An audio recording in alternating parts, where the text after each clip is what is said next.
Lors de la ménage, on peut, puis même avant, on peut le faire avant, lui demander si elle veut célébrer ça avec ses amis, comment elle veut célébrer. Peut-être qu'elle est un petit peu gênée, puis elle ne voudrait pas en parler à ses amis.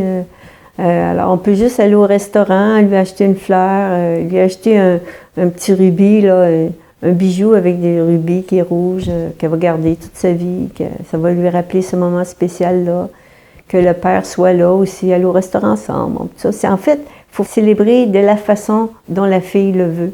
C'est elle qui...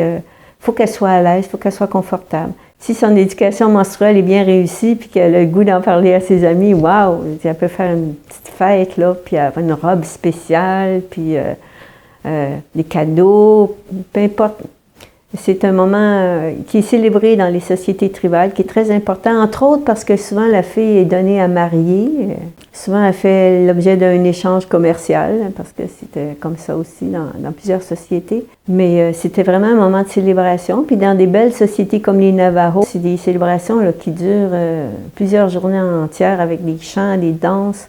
Mais ça a aussi le symbolisme de la fertilité de la terre. C'est des associations que les gens font dans ces sociétés-là, qu'on ne fait pas nous nécessairement dans notre culture, mais ça reste un moment à célébrer, très important. Il faut mettre l'accent là-dessus, puis aider la fille à utiliser son imagination, puis jouer avec elle aussi à trouver des trucs là, pour célébrer ça.